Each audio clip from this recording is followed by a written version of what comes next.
Millionaire went without sex for 2 years until he met his secretary. The truth will make you cry. Before we explore all the details of this incredible story, tell us where you're following us from and the time. Subscribe to the channel so you don't miss a thing, and let's embark on this journey together. A love story begins not with passion, but with silence.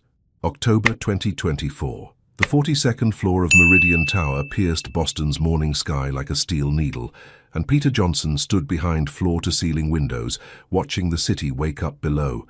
He shouldn't have been counting the days, but he was. 731 days since he'd last touched another human being with intention.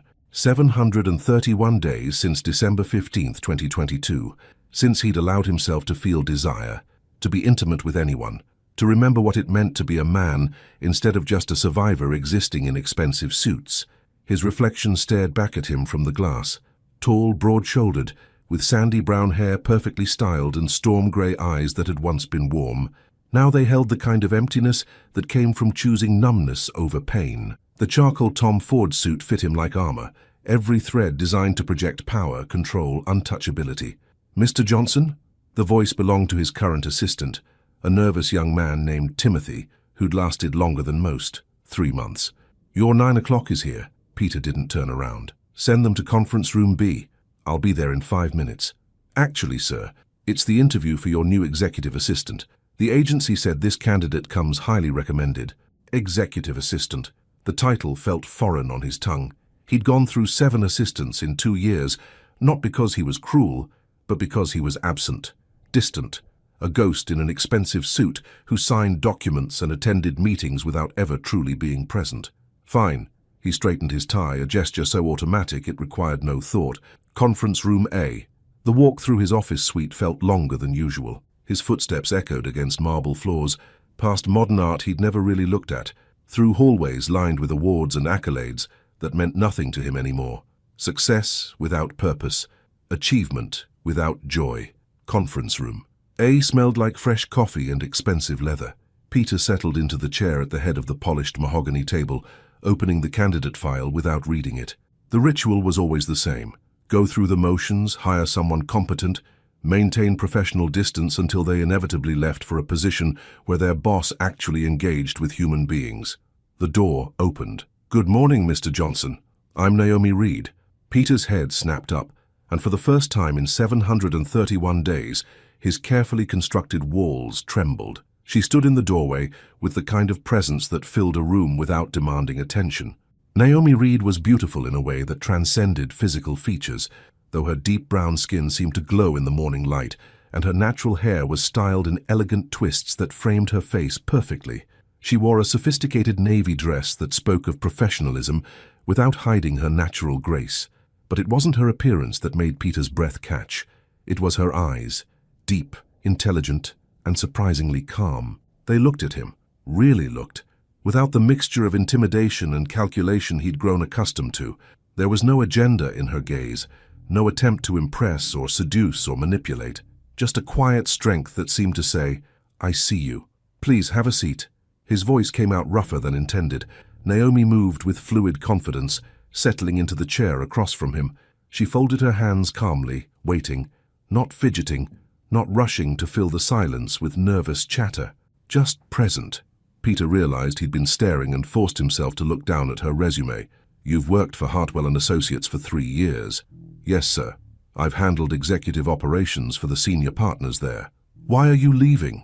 The question hung in the air. Most candidates launched into rehearsed explanations about growth opportunities and challenges. Naomi was quiet for a moment, considering.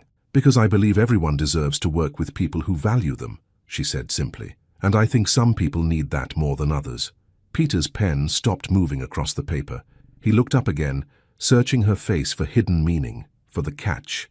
There was none. "This position requires discretion," he said, testing her. "My schedule is demanding. I don't tolerate personal drama or emotional complications." "I understand." Her voice remained steady, unaffected by his cold tone. "I'm not here to complicate your life, Mr. Johnson. I'm here to simplify it." Something twisted in his chest, an unfamiliar sensation he quickly buried. "The hours are long. I work late most nights." "So do I. I don't engage in small talk. I prefer meaningful conversations anyway." I'm not, he paused, struggling with words that felt foreign. I'm not easy to work for. For the first time since entering the room, Naomi smiled. It was soft, understanding, without a trace of judgment. Mr.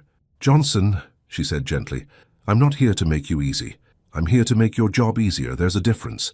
The silence stretched between them, filled with something Peter couldn't name. He found himself studying the way afternoon light caught in her eyes, the way her hands remained perfectly still, the way she seemed to breathe calm into the room just by existing in it. When can you start? The words left his mouth before he'd consciously decided to hire her. Tomorrow if you need me to. If you need me. The phrase echoed in his mind long after she'd gathered her purse, shaken his hand with surprising warmth, and walked out the door. Peter remained in the conference room for another 20 minutes, staring at the chair where she'd sat. For the first time in 731 days, he found himself thinking about tomorrow, not dreading it, not enduring it, looking forward to it, and that terrified him more than anything had in 2 years. His phone buzzed with a text from Timothy. Should I call the next candidate? Peter deleted the message without responding. Outside the window, Boston hummed with life, and somewhere in the city, Naomi Reed was probably telling someone she'd gotten the job. What she didn't know, what she couldn't know, was that she'd just walked into the life of a man who'd been holding his breath for 2 years. And for reasons he didn't dare examine, Peter Johnson suddenly felt like he might remember how to breathe again. But remembering how to breathe was only the beginning. The real question was whether he'd have the courage to let himself feel alive. Will Peter allow Naomi to break through the walls he's built around his heart? Or will his past prove stronger than his desperate need for connection? Sometimes the most powerful thing you can do is simply stay. Naomi arrived at Meridian Tower at exactly 7:30 the next morning, 30 minutes before her official start time. Not to impress, but because she'd learned that understanding someone's rhythm was the first step to supporting them effectively. And Peter Johnson was a man who clearly lived by precise rhythms. The 42nd floor was already humming with quiet activity. Through the glass walls of his corner office, she could see him at his desk, reading financial reports with the same intense focus a surgeon might reserve for a delicate operation. His coffee cup sat untouched beside his elbow, black coffee that had probably gone cold an hour ago. "You're early." Timothy appeared beside her desk, looking harried. He was 26, fresh from Harvard Business School, still optimistic enough to believe he could crack Peter's emotional code. He's been here since 6, always is." Timothy lowered his voice conspiratorially. "Fair warning, he's been through 6 assistants before you. I've lasted 3 months, which is apparently a record. The trick is not taking his coldness personally." He paused, studying her calm demeanor. "Though something tells me you already figured that out. Does he eat breakfast?" The question seemed to catch Timothy off guard. "Eat? I don't know. I don't think anyone's ever asked." Naomi nodded thoughtfully, settling into her new workspace. The previous assistant had left it impeccably organized, but completely impersonal. No photos, no plants, no trace of human warmth. Like everything else in Peter's world, it was functional and emotionless. At 8 o'clock precisely, Peter's office door opened. "Ms. Reed?" His voice carried across the space with the same controlled distance from yesterday. "I need the Hartwell contracts reviewed and the Morrison account files transferred to digital format." "Of course, Mr. Johnson." She stood, notepad in hand. "Would you prefer I work from the files here, or should I coordinate with their offices directly?" Peter paused, clearly not expecting detailed questions. Most assistants simply nodded and figured it out later. "Directly, but handle it diplomatically. Mario Balotelli is particular about transitions." "I understand. I'll make sure he feels confident about the handover." She hesitated for just a moment. "Mr. Johnson, your coffee's been sitting there for a while. Would you like me to bring you a fresh cup?" Something flickered across his face. Surprise, maybe even confusion. "That's not necessary." "I know it's not necessary," Naomi said gently, "but I'm going to get myself some coffee anyway. It wouldn't be any trouble." He studied her face for a long moment, as if trying to decode hidden meaning in her offer. Finding none, he nodded curtly. "Black? No sugar?" "Of course." When she returned 5 minutes later with 2 steaming cups, Peter was on a conference call, his voice sharp and commanding as he negotiated what sounded like a complex merger. Naomi placed his coffee within reach and retreated to her desk without a word. She didn't see him notice the small note she'd tucked under the saucer. Fresh start to a fresh day. But an hour later, when she glanced toward his office, the note was gone and the coffee cup was empty. The morning passed in a careful dance of professional efficiency. Naomi handled calls with the grace of someone who understood that being a gatekeeper meant protecting, not controlling. When Mario Balotelli called, a notoriously impatient Italian-American businessman who'd built his restaurant empire through sheer force of will, clearly testing the new assistant with a deliberately complicated request, she managed his demands with such diplomatic skill that Peter found himself pausing his work just to listen. "Mr. Balotelli, I completely understand your concerns about the timeline," Naomi was saying, her voice warm but firm. "What if I coordinate with your assistant to create a shared calendar for the transition? That way you'll have full visibility into every step of the process." Peter had seen grown men become frustrated to the point of shouting when dealing with Balotelli. The man had once made a senior partner cry over delayed paperwork. Naomi had just turned him into an ally. At noon, she knocked softly on his doorframe.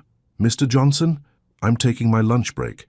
Is there anything you need before I go?" Peter looked up from his computer, realizing with surprise that 4 hours had passed without him being interrupted by incompetent questions or nervous energy. His office felt calmer than usual. "No, thank you." He glanced at his watch. "Be back by 1. "Of course." She turned to leave, then paused. "Mr. Johnson, when did you last eat something that wasn't coffee?" The question was asked so matter-of-factly, without judgment or manipulation, that Peter found himself actually considering it. When had he last eaten? "That's not your concern," he said, but without his usual edge. Naomi nodded. "You're right, it's not my concern, it's just observation." She left him sitting there, staring at the space where she'd been standing, wondering why a simple observation felt more personal than anything anyone had said to him in months. She returned at 1 o'clock with a small brown bag that she placed on her desk without comment. The afternoon proceeded much like the morning, smooth, efficient, peaceful in a way Peter's office hadn't felt in longer than he could remember. At 4 o'clock, she knocked again. "Mr. Johnson, I have the Morrison account files digitized and organized. Also, Mario Balotelli called to say he was impressed with our seamless coordination." A small smile played at the corners of her mouth. "I think he wants to steal me. He can't have you."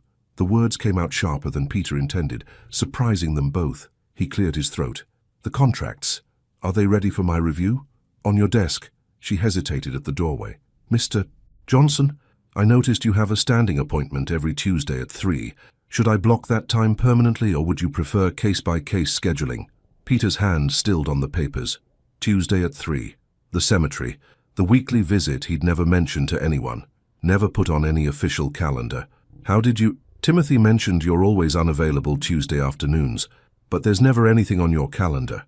I just want to make sure I schedule around it properly."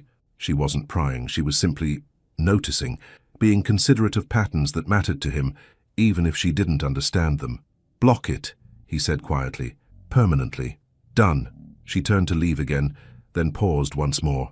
"Mr. Johnson, there's a sandwich on your desk. Turkey and Swiss, nothing fancy. You don't have to eat it, but it's there." This time, she was gone before he could respond. Peter sat motionless for several minutes, staring at the carefully wrapped sandwich beside his computer. When had someone last brought him food? When had anyone noticed whether he was eating, sleeping, taking care of the basic requirements of human existence? The sandwich was perfect. Not too much mustard, fresh bread, exactly what he would have ordered if he'd thought to eat lunch. Somehow, Naomi had observed enough in one morning to understand his preferences without ever asking. He ate every bite. At 6:30, most of the office had emptied. Peter typically worked until 9 or 10, losing himself in numbers and strategies that demanded nothing of his heart. But tonight, he found himself distracted by the soft sound of typing from the outer office.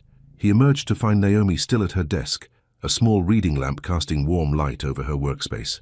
She'd kicked off her heels under the desk and was working in her stockings, completely absorbed in whatever she was reviewing. "Ms. Reed," she looked up, and Peter felt that strange skip in his chest again, the same one from the interview yesterday. "Mr. Johnson, I hope I'm not disturbing you. I wanted to finish organizing your calendar for next month." "It's past 6:30. "I know." She saved her document and slipped her shoes back on. "I'm a bit of a perfectionist. Bad habit." "You don't need to stay late on your first day." Naomi stood, gathering her purse with the same graceful economy of movement he'd noticed yesterday. "I don't need to do a lot of things.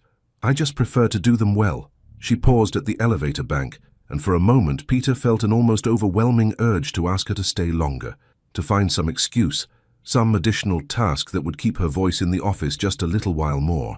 Instead, he said, "Good night, Ms. Reed." "Good night, Mr. Johnson." The elevator doors opened and she stepped inside. "Thank you for today. Thank you." As if working for him was a gift rather than a job. Peter returned to his office, but concentration eluded him. For the first time in 732 days, the silence felt different. Not empty, but expectant, as if it were waiting for something to fill it. On his desk, beside his computer, sat a small handwritten note. "Thank you for trusting me with your Tuesday afternoons. Whatever they mean to you, they're safe with me." Peter sank into his chair, holding the note in hands that weren't quite steady. Naomi Reed wasn't trying to fix him, wasn't pushing for information or offering unwanted advice.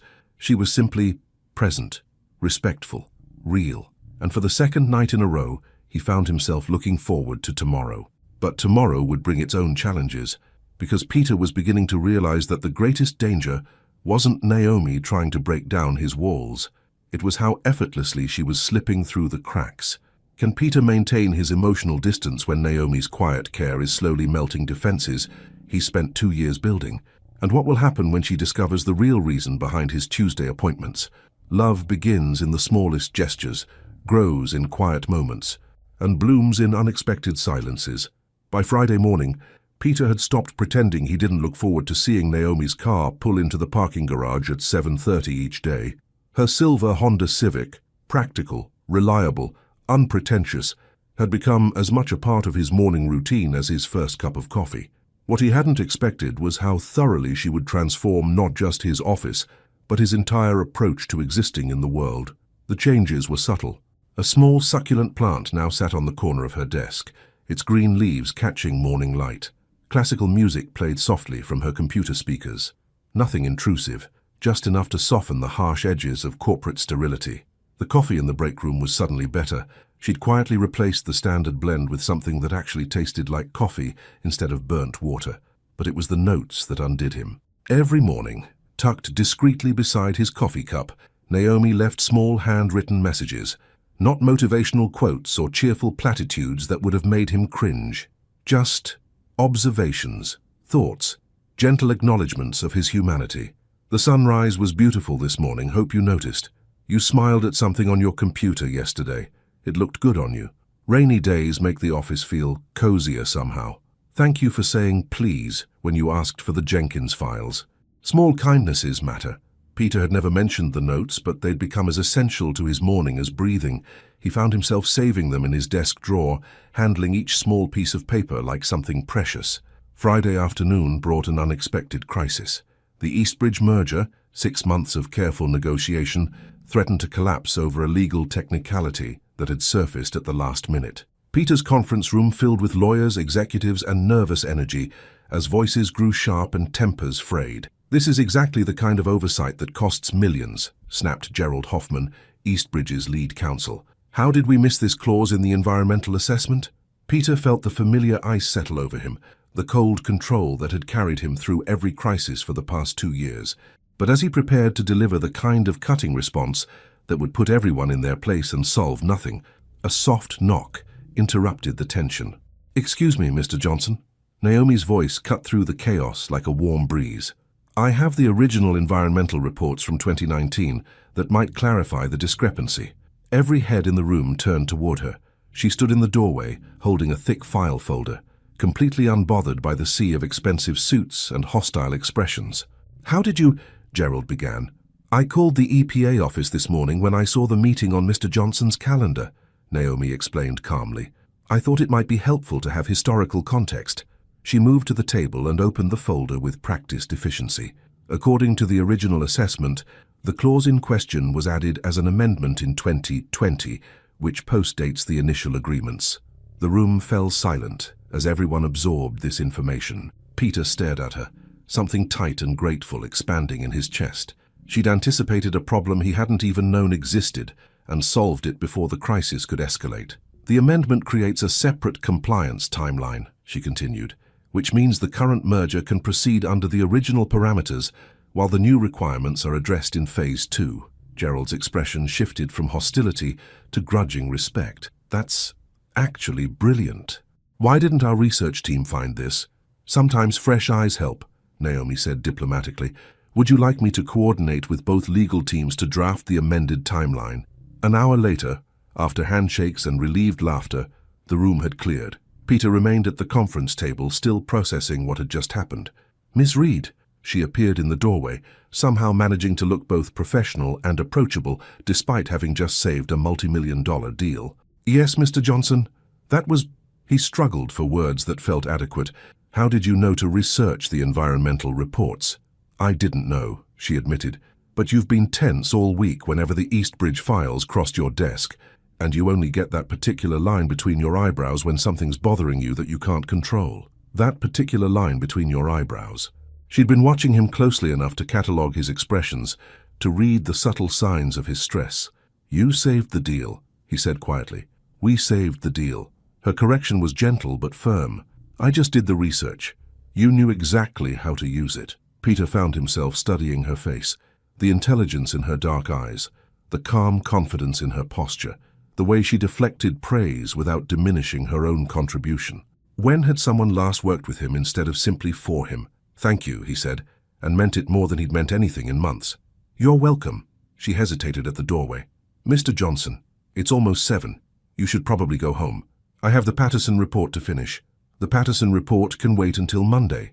Her voice carried a note of gentle authority that surprised them both. You've earned a weekend. Before he could respond, she was gone, leaving him alone with the strange realization that someone was looking out for his well-being, not because it benefited them, but because she cared. Peter did go home that night, for the first time in months, before 9 o'clock. His Beacon Hill townhouse felt larger and emptier than usual, but not as oppressive as it once had. He found himself wondering what Naomi did with her Friday nights. Did she have friends, family, someone special waiting for her? The thought of Naomi with someone else created an unexpected knot in his stomach that he quickly pushed aside. Saturday morning, he woke thinking about her laugh. He'd heard it only once, when she'd been on the phone with her sister thinking he was in meetings. It had been warm and unguarded, and completely infectious.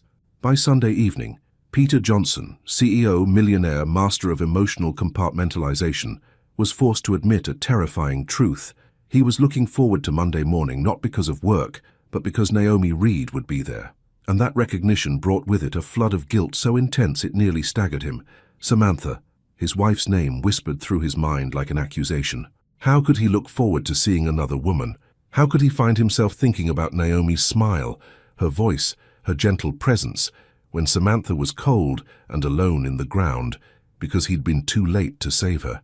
Peter stood at his bedroom window, looking out at the city lights, fighting the familiar war between the man he was becoming around Naomi and the man he'd sworn to remain, loyal to a ghost, faithful to guilt, committed to emptiness as penance for his failures. But even as he made that familiar vow to maintain distance, to keep things strictly professional, to honor his wife's memory by denying himself connection, even then, he couldn't quite bring himself to throw away the small collection of handwritten notes in his desk drawer, because some part of him, the part that was slowly, dangerously coming back to life, knew that Naomi Reed wasn't trying to replace what he'd lost. She was simply trying to help him remember what it felt like to live. As Peter's walls begin to crack, his guilt grows stronger. Will his loyalty to the past prove stronger than his growing need for Naomi? And how long can she continue to care for someone who's afraid to let himself be cared for? Sometimes the loudest cry for help comes wrapped in perfect composure. Tuesday arrived with October rain drumming against the windows of Meridian Tower, and Peter sat in his office, staring at his calendar with the kind of dread that had become as familiar as his morning coffee. 3:00 p.m. The appointment that never appeared on any official schedule. The commitment that had ruled his Tuesdays for 738 days.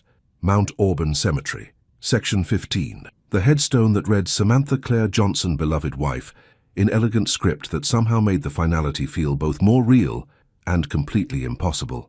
Mr. Johnson? Naomi's voice drifted through his thoughts. The quarterly reports are ready for your review. He looked up to find her standing in his doorway, and for a moment the guilt was so sharp it nearly took his breath away. How could he sit here thinking about visiting his wife's grave, while simultaneously cataloguing the way afternoon light caught in Naomi's hair? How could he feel both devastating loss and unexpected warmth at the same time? "Leave them on my desk," he said, his voice cooler than it had been in days. Something flickered across Naomi's expression. Not hurt, exactly, but recognition. She set the reports down carefully, her movements deliberate and graceful. "Is there anything else you need before this afternoon?" The question was professional, but underneath it Peter heard something else. Understanding, maybe, or patience. No. He turned back to his computer screen, dismissing her with the kind of cold efficiency he'd perfected over the past 2 years. Naomi didn't leave immediately. She stood there for several seconds, and Peter could feel her presence like warmth against his back. Finally, she spoke. "Mr. Johnson, rain makes everything feel heavier sometimes, but it also makes things grow." Before he could respond, she was gone, leaving him staring at his reflection in the dark computer screen and wondering how she always managed to say exactly what he didn't know he needed to hear. At 2:45, Peter gathered his coat and headed for the elevator. He'd made this trip every Tuesday for 2 years, through seasons and weather, through good days and devastating ones. Today felt different somehow, weighted with more than just grief. "Mr. Johnson." He turned to find Naomi at her desk, watching him with those perceptive dark eyes. "Take your time," she said softly. "I'll handle everything here." She knew, somehow, without him ever explaining, without him ever sharing the details that felt too raw to speak aloud. She understood that Tuesday afternoons weren't about business. They were about something infinitely more personal and painful. "Thank you," he managed, the words feeling inadequate for the relief that flooded through him. The drive to Mount Auburn took 23 minutes in Tuesday traffic. Peter had timed it so many times he could predict it to the minute. The cemetery gates were familiar now, as was the winding path to Section 15, as was the bench positioned exactly 12 feet from Samantha's headstone. He always sat on the bench first, never approached the grave directly. It was a ritual born of cowardice, he supposed, the need to work up courage to face the physical reality of his loss. Today, the bench was wet from rain. Peter sat anyway, letting the dampness seep through his expensive coat. "I hired someone new," he said aloud, his voice barely audible above the rain. "Her name is Naomi." The words hung in the grey air, and immediately the guilt crashed over him like a tide. Saying her name here in this sacred space of grief felt like the worst kind of betrayal. "I don't know why I'm telling you that," he continued, his voice rougher now. "Nothing's happening. Nothing will happen. I just—" What? What was he trying to say? That for the first time in 2 years, he'd caught himself laughing at something. That someone had made him remember what it felt like to be cared for. That the crushing weight of surviving felt just a little bit lighter. "She leaves me notes," he whispered. "Small things like you used to do." The comparison felt wrong the moment he made it. Naomi's notes weren't like Samantha's love letters. They were different, quieter, less romantic, more observational. Where Samantha had been fire and passion and overwhelming life, Naomi was steady warmth and gentle understanding. Peter stood abruptly, walking to the headstone with jerky, agitated movements. "I don't know what I'm doing, Sam," he said, pressing his palm against the cold marble. "I promised myself I wouldn't, that I wouldn't move on, that staying empty was the least I owed you after failing to save you." Rain mixed with something warmer on his cheeks. "But she's not trying to replace you. She's not trying to fix me, or save me, or make me forget. She's just there, and I don't know how to handle that."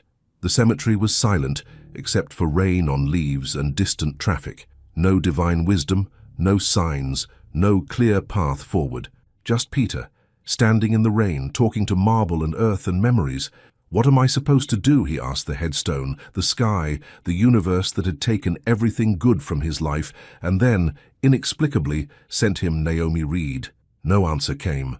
But for the first time in 2 years, Peter found himself wondering if maybe, the question itself was progress. When he returned to the office at 4:30, soaked and emotionally drained, Naomi didn't comment on his appearance or ask intrusive questions. She simply handed him a steaming cup of coffee and a small towel. "The Henderson meeting got moved to tomorrow," she said matter-of-factly. "And Mario Balotelli called to confirm Thursday's lunch. I told him you'd call back in the morning." Peter accepted the coffee gratefully, wrapping his cold hands around the warm ceramic. "Thank you." "Of course." She turned to leave, then paused.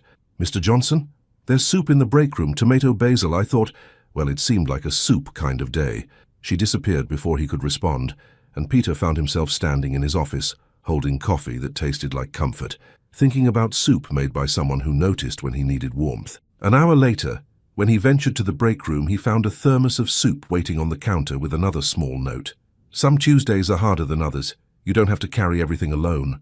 Peter ate the soup standing at the window, watching rain streak down glass, and for the first time since Samantha's death, he allowed himself to consider the possibility that healing didn't have to mean forgetting, that moving forward didn't have to mean leaving her behind, and that maybe, just maybe, there was room in a broken heart for more than just grief. That evening, Peter worked later than usual, partly from necessity, and partly because going home meant being alone with thoughts that felt too big and too dangerous to examine closely.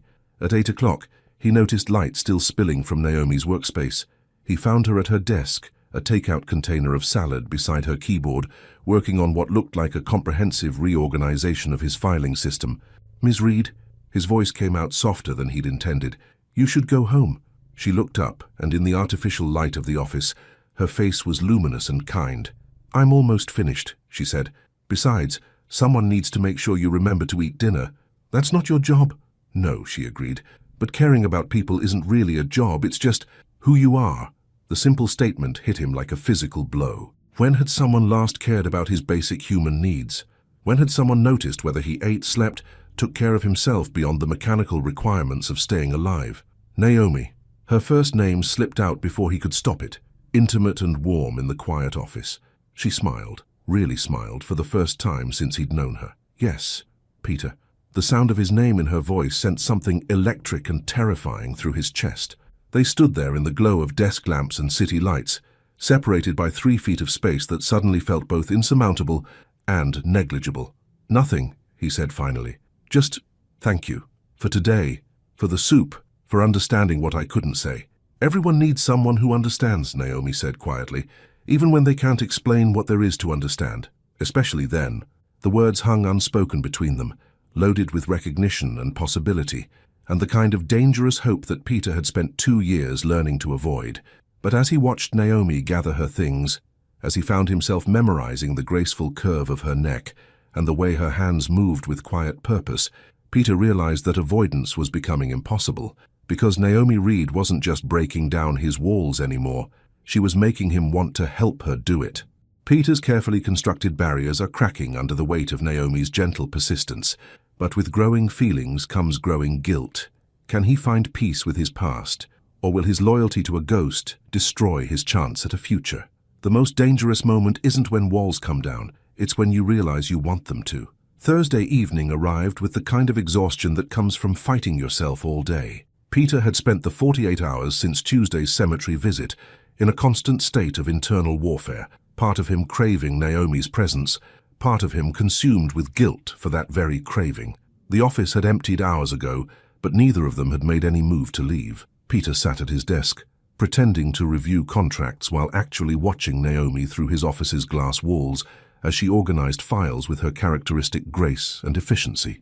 She'd changed from her heels into comfortable flats at some point during the day, a small detail that felt absurdly intimate to witness.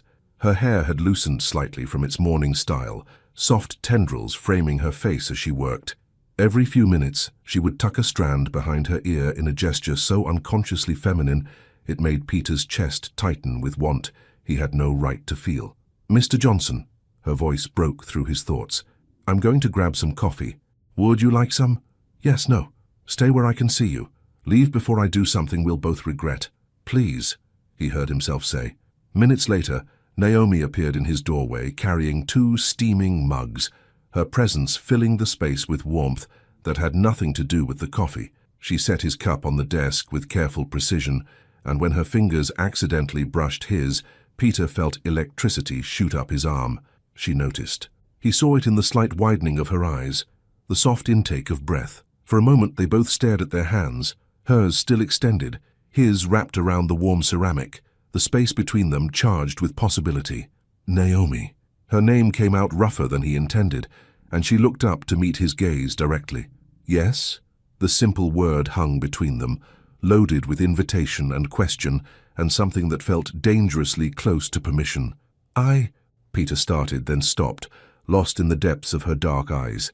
Eyes that saw too much, understood too well, offered too much comfort for a man who'd convinced himself he didn't deserve any. "You can tell me," she said softly, settling into the chair across from his desk. "Whatever it is, I'm not going anywhere. I'm not going anywhere." The promise hit him like a physical blow. When had someone last said that to him and meant it? When had someone last offered to stay through whatever storm he might bring? "My wife died 2 years ago," he said suddenly, the words tumbling out before his defenses could stop them. Naomi didn't flinch, didn't offer empty platitudes or awkward condolences. She simply nodded, her expression gentle and patient, waiting for him to continue. "Car accident. Black ice." Peter's voice was barely above a whisper. "I was supposed to pick her up from her book club that night.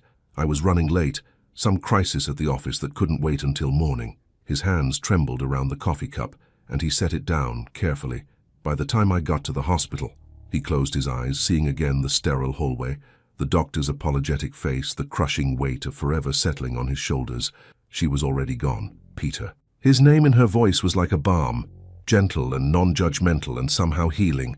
"I promised her I'd be there," he continued, the words coming faster now, 2 years of bottled grief finally finding an outlet. "She called me at 8:30, laughing about something ridiculous one of the women had said, asking if I was still coming. I told her I'd be there by 9:15.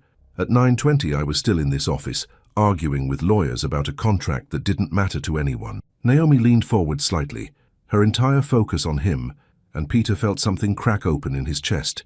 "They said she died instantly. No pain, no awareness. But she was alone." His voice broke. "She was alone because I chose work over the woman I loved more than my own life." Tears he hadn't allowed himself to shed in months burned behind his eyes. "So, I don't get to—" He gestured helplessly between them. "I don't get to feel this, whatever this is. Because feeling anything for someone else means I've forgotten her, means I've moved on from the one person I should have protected and failed." The office fell silent, except for the distant hum of the city beyond the windows. Peter sat rigid in his chair, horrified that he'd revealed so much, terrified of what Naomi might say, how she might try to fix him or absolve him or minimize his guilt. Instead, she did something unexpected. She reached across the desk and placed her hand over his. "Peter," she said quietly, "you didn't fail her. You made a choice that millions of people make every day. You prioritized work because you thought there would be time for everything else later. You couldn't have known. But I should have known." The words came out harsh, desperate. "I should have dropped everything and gone to her immediately. I should have—" "You should have been psychic." Naomi's voice carried gentle challenge. "You should have known that this one time, unlike the hundreds of other times you'd been late, something terrible would happen." Peter stared at her, struck by the simple logic he'd never allowed himself to consider. "Survivor's guilt is real," she continued, her thumb moving softly across his knuckles. "But survival isn't a betrayal. Living isn't a betrayal. And loving again," she paused, meeting his eyes with steady courage. "Loving again isn't erasing what came before. It's honoring it by choosing to keep your heart open instead of closed." The words hit him like a revelation, like lightning, like the first breath after drowning. For 2 years, he'd seen moving forward as betrayal, healing as infidelity, happiness as dishonor to Samantha's memory. But looking at Naomi, at her strength, her wisdom, her refusal to let him drown in guilt he didn't deserve, Peter began to see another possibility. That maybe Samantha, who had loved him fiercely and completely, wouldn't want him to spend his life in penance. That maybe the greatest honor he could give her memory was to live fully, love deeply, choose joy whenever he found it. "I think about you," he whispered, the confession torn from somewhere deep and desperate. "More than I should, more than I have any right to." "Peter." Naomi's voice was barely audible. He stood abruptly, moving around the desk until he was standing directly in front of her chair. She looked up at him with those intelligent, compassionate eyes, and Peter felt himself drowning in want and guilt and terrifying, overwhelming need. "I think about touching you," he continued, his voice raw with honesty. "I think about what it would feel like to kiss you, to hold you, to make love to you. I think about waking up next to you and falling asleep with your body against mine. And then I hate myself for those thoughts because they feel like cheating on a ghost, like betraying 2 years of celibacy that felt like the only way to honor what I lost." Naomi rose slowly, bringing herself within inches of him, close enough that he could smell her perfume, something soft and floral that made him think of spring mornings and fresh beginnings. "She's not a ghost, Peter," Naomi said gently. "She was a real woman who loved you, and real love doesn't demand that you stop living when it ends. It asks you to keep living in honor of what you shared." They stood there in the golden light of desk lamps and city glow, close enough to touch, separated by grief and guilt, and 2 years of carefully constructed walls. Peter could feel Naomi's warmth, could see the pulse beating gently at the base of her throat, could sense the invitation in her stillness. All he had to do was lean forward. Just a few inches, and he could taste her lips, could lose himself in the promise of healing she represented. Instead, he stepped back. "I can't," he whispered, the words like broken glass in his throat. "I'm sorry, Naomi. I thought I could, but I can't. Not yet. Maybe not ever." Something flickered across her face. Disappointment, maybe, or understanding, or both. But when she spoke, her voice remained steady and kind. "I'm not going anywhere, Peter," she said again. "When you're ready, if you're ever ready, I'll be here." She gathered her purse with quiet dignity, pausing at his office door. "Take care of yourself tonight," she said softly. "And remember, healing isn't betrayal. It's courage." Then she was gone, leaving Peter alone with the scent of her perfume and the echo of words that felt like both salvation and impossibility. He wanted to heal. God. He wanted to heal more than he'd wanted anything in 2 years. But wanting something and believing you deserved it were two entirely different things. Peter has finally opened his heart to someone, but can he open it to himself? As Naomi's patience and wisdom plant seeds of healing, will Peter find the courage to choose life over guilt? Or will his loyalty to the past destroy his chance at a future? Sometimes love means knowing when to step forward and when to simply remain. Friday morning arrived with Peter already regretting everything he'd revealed the night before. He sat in his car in the parking garage for 15 minutes, gripping the steering wheel and staring at the elevator bank, consumed by a shame so intense it made his chest ache. What had he been thinking? He'd laid himself bare in front of Naomi. His grief, his guilt, his pathetic longing for something he didn't deserve. Worse, he'd almost kissed her. Had wanted to kiss her with a desperation that felt like betrayal to everything sacred about his marriage. The smart thing would be to request a transfer for her, find some diplomatic way to move her to another department, another floor, another building if necessary. Put distance between himself and the woman who somehow made him forget all the reasons he needed to stay buried in grief. But when the elevator doors opened on the 42nd floor and he saw Naomi at her desk, hair pulled back in an elegant twist, reading glasses perched on her nose as she reviewed what looked like budget reports, Peter's resolution crumbled like tissue paper. She looked up as he passed, offering the same warm professional smile she'd given him every morning for 3 weeks. No awkwardness, no pointed questions, no attempt to leverage the emotional intimacy he'd foolishly shared. "Good morning, Mr. Johnson," she said, her voice carrying exactly the right note of respectful friendliness. "Your coffee's on your desk, and I've prioritized the morning's calls by urgency. Mr. Johnson." Back to formal address, as if last night's Peter had never happened, as if he hadn't confessed his deepest shame and nearly kissed her in a moment of weakness he'd replay with mortification for months. "Thank you," he managed, his voice stiffer than he intended. Relief and disappointment warred in his chest as he closed his office door and settled at his desk. The coffee was perfect, exactly the right temperature, exactly the right strength. Beside it sat a small stack of documents and a handwritten note. "Today is a new day. Yesterday's courage doesn't have to become today's regret." Peter stared at the note for several minutes, something tight in his throat. She knew. Somehow she understood exactly what he was feeling. The shame, the second-guessing, the urge to retreat back into safe emotional numbness. And instead of calling him on it or pushing for more intimacy, she was simply reassuring him that it was okay to feel conflicted. The morning progressed with Peter making a deliberate effort to maintain professional distance. He kept their interactions brief and formal, conducted meetings in conference rooms instead of his office, ate lunch at his desk instead of venturing to the break room where he might encounter her warmth. It was a strategy that might have worked if Naomi had cooperated by being hurt or demanding explanations for his sudden coldness. Instead, she seemed to understand exactly what he was doing and responded by giving him space while still maintaining her gentle presence. When he snapped at her for a filing error that wasn't actually her fault, she simply said, "Of course, Mr. Johnson.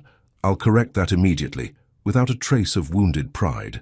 When he deliberately avoided eye contact during their afternoon project review, she focused on her notes with professional attention, never trying to force intimacy he wasn't ready for.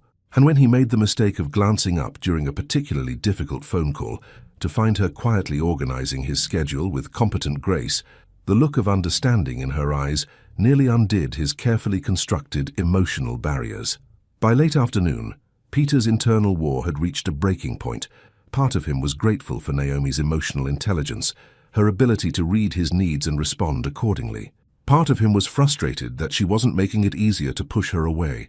And part of him, the part he was trying desperately to ignore, wanted nothing more than to walk to her desk, take her face in his hands, and finish what they'd almost started the night before. At 4:30, his resolve finally cracked.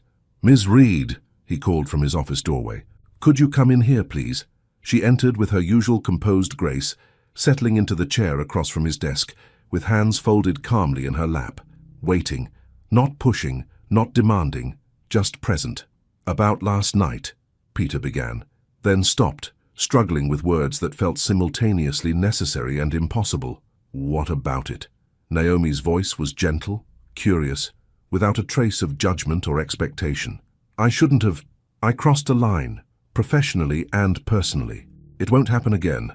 She was quiet for a long moment, studying his face with those perceptive eyes. "Is that what you think happened?" she asked finally. "That you crossed a line? I told you things I had no business sharing. I made you uncomfortable." Peter, the use of his first name, stopped him mid-sentence. "Do I seem uncomfortable to you?" He looked at her, really looked, taking in her relaxed posture, her steady gaze, the complete absence of tension or distress in her expression. "No," he admitted quietly. "Then maybe the line you think you crossed doesn't actually exist." She leaned forward slightly, her voice becoming softer. "Maybe what happened last night wasn't unprofessional behavior. Maybe it was two human beings connecting on a level deeper than work assignments and coffee preferences. Naomi, I'm not asking you for anything," she continued, her words carefully chosen. "I'm not pushing for confessions or demanding explanations, or trying to force intimacy you're not ready for. I'm simply here, doing my job, caring about your well-being, because that's who I am." Peter felt something crack in his chest, a hairline fracture in the wall he'd been trying to rebuild since morning. "I don't know how to do this," he whispered. "I don't know how to care about someone without feeling like I'm betraying everything I've lost." "You don't have to know," Naomi said gently. "I'll just have to be willing to figure it out as you go, one day at a time, one moment at a time." She stood gracefully, smoothing her skirt with hands that remained perfectly steady. "For what it's worth," she said, pausing at his office door, "I don't think your wife would want you to spend your life punishing yourself for a tragedy you couldn't prevent. I think she'd want you to honor what you shared by remaining open to love, not because it replaces what you had, but because it proves that what you had was real enough to trust again." The words hit him like a physical blow, not because they were harsh, but because they rang with truth he'd been too afraid to acknowledge. "How do you know what she would have wanted?" he asked, his voice rough with emotion.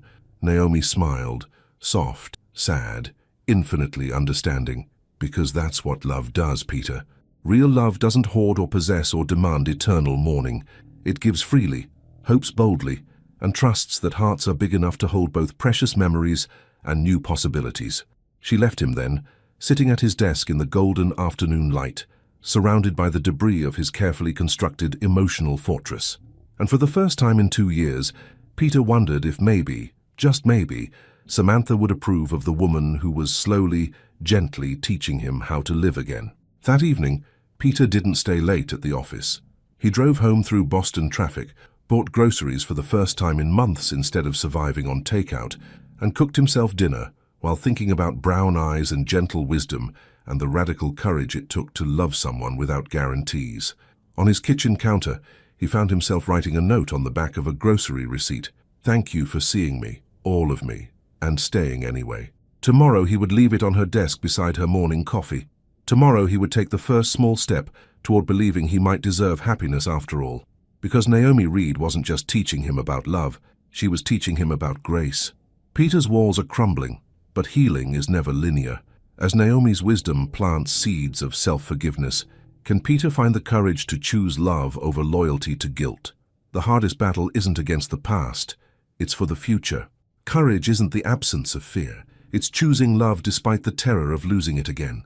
Monday morning brought the kind of crisp November air that made Boston look like a postcard, all golden leaves and sharp blue sky. Peter arrived at the office with the handwritten note burning like a secret in his jacket pocket, his heart hammering against his ribs, as if he were about to deliver a declaration of war rather than a simple thank you. Naomi was already at her desk, steam rising from her coffee cup as she reviewed what looked like quarterly projections. She wore a burgundy sweater that complemented her dark skin beautifully, and her hair fell in loose waves around her shoulders, more casual than her usual professional style, but somehow even more breathtaking. "Good morning, Mr. Johnson," she said, looking up with that warm smile that had become the best part of his day. "Good morning." Peter's voice came out rougher than intended as he pulled the crumpled receipt from his pocket. "I have something for you." He placed the note beside her keyboard before he could lose his nerve, then retreated to his office like a teenager who'd just passed a love letter in the hallway. Through his glass walls, he watched Naomi unfold the paper, her expression shifting from curious to soft as she read his words.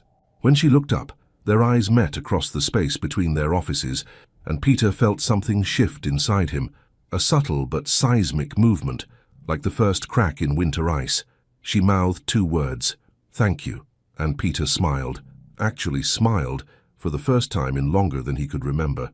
The morning passed with an undercurrent of electricity neither of them acknowledged directly, but Peter noticed everything. The way Naomi hummed softly while she worked, the graceful efficiency of her movements, the small glances she stole in his direction when she thought he wasn't looking. At noon, she knocked on his doorframe. "Mr. Johnson, I'm going to grab lunch. The weather's too beautiful to eat inside. Would you like me to bring you something back?" Peter looked past her to the windows, where November sun streamed through glass and painted everything golden. For 2 years he'd eaten lunch at his desk without regard for weather or seasons or the simple pleasure of natural light on his face. "Actually," he heard himself say, "I think I'll join you." Naomi's surprise was subtle but unmistakable. "Of course. There's a nice cafe about 3 blocks east that has outdoor seating." 20 minutes later, they sat at a small table outside Bella Vista Cafe, surrounded by the buzz of city life and the rustle of autumn leaves. Peter couldn't remember the last time he'd sat in the sun just to feel its warmth. Couldn't remember when food had tasted like something other than fuel to keep his body functioning. "This is nice," Naomi said, unwrapping her sandwich with the same careful precision she brought to everything. "I've been wanting to try this place since I started working downtown." "How long have you been in Boston?" Peter asked, realizing with surprise that despite 3 weeks of working together, he knew almost nothing about her life outside their office. 2 years. I moved here from Atlanta after my divorce." The word hung between them, simple and honest, and Peter felt a strange relief that she'd shared something personal without being asked. "I'm sorry," he said automatically. "Don't be." Naomi's voice was matter-of-fact, free of bitterness or regret. "It was the right decision for both of us. Sometimes love isn't enough to bridge fundamental incompatibilities." She paused, considering her words carefully. "Marcus was a good man, successful, charming, everything that looked perfect on paper, but he wanted a wife who would make his life smoother, more comfortable.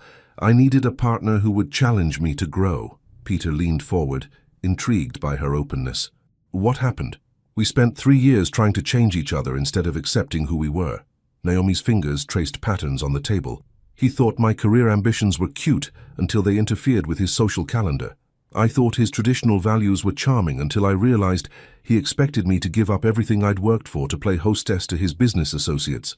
Peter studied her face, noting the absence of pain or anger in her expression. "You sound like you've made peace with it." "I have." She took a small bite of her sandwich, chewing thoughtfully. "It took time, but I learned that endings don't have to be failures. Sometimes they're just completions. The end of one chapter so another can begin. The end of one chapter so another can begin." The words resonated through Peter's chest like church bells, profound and somehow healing. "Is that why you moved to Boston? For a new chapter?" Naomi smiled, and for a moment she looked younger, more vulnerable. "Partly, but mostly I moved because I wanted to live somewhere that felt full of possibilities.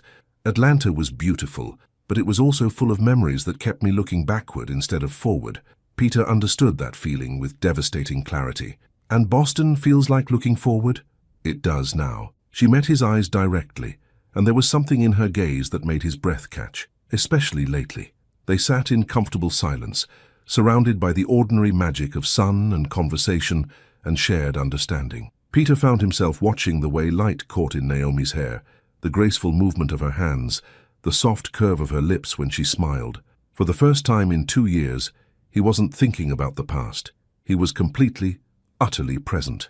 "Peter," Naomi said softly, and the sound of his name in her voice sent warmth spreading through his chest. "Yes? Thank you. For the note this morning. For lunch. For—" She paused, searching for words. "For letting me see who you really are underneath all that careful control." "I don't feel very controlled around you," he admitted, the honesty surprising them both. "Good." Her smile was radiant, transformative.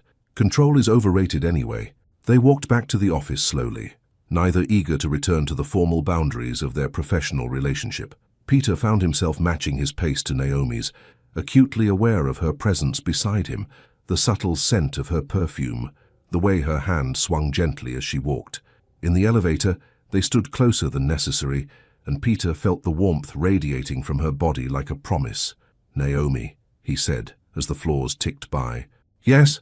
He turned to face her fully, taking in the intelligence in her dark eyes, the gentle curve of her mouth, the patient kindness that had somehow broken through defenses he'd thought were impenetrable. "I want to try," he said quietly. "I don't know what that looks like or how to do it right, but I want to try.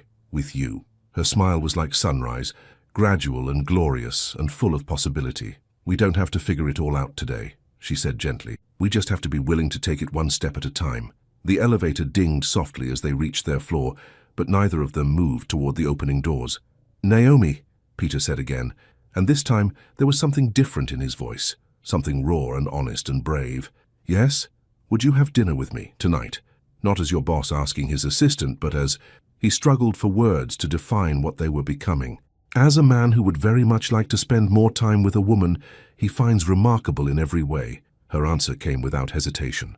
"I would love that." The elevator doors slid closed again, carrying them back down to the lobby, but neither of them cared.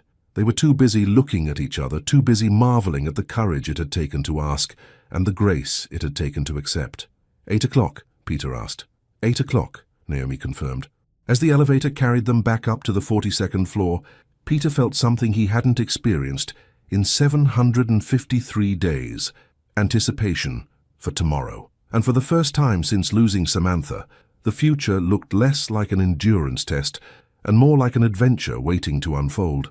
That evening, Peter stood in front of his bathroom mirror, adjusting his tie for the 4th time, and wondering when he'd turned into a nervous teenager. He'd chosen his clothes carefully, charcoal slacks, navy button-down, no jacket, elegant but not overly formal, accessible but still respectful of the significance of what they were about to do. A first date. At 39 years old, after 2 years of emotional hibernation, he was going on a first date with a woman who had somehow made him remember what it felt like to hope. His phone buzzed with a text. "Looking forward to tonight. Thank you for being brave enough to ask." Peter smiled, typing back, "Thank you for being patient enough to wait." Because that's what love was, he was beginning to understand. Not just the courage to reach out, but the grace to remain within reach. Not just the strength to take risks, but the wisdom to honor the pace of healing. And tonight, for the first time in 2 years, Peter Johnson was ready to take the first real step toward tomorrow. The walls are finally down, and Peter has chosen love over fear. But first dates are just the beginning. Can two wounded hearts learn to heal together?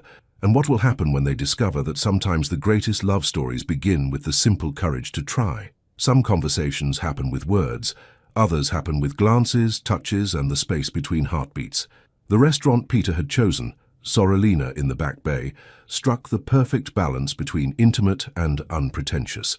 Warm lighting, exposed brick walls, and the soft murmur of conversation created an atmosphere that felt both sophisticated and comfortable.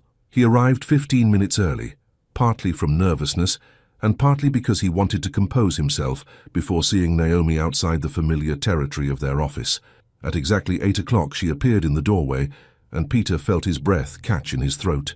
She wore a midnight blue dress that skimmed her curves with elegant simplicity, her hair falling in soft waves over one shoulder.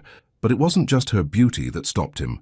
It was the way she carried herself, confident and graceful, with a subtle radiance that seemed to light the room from within.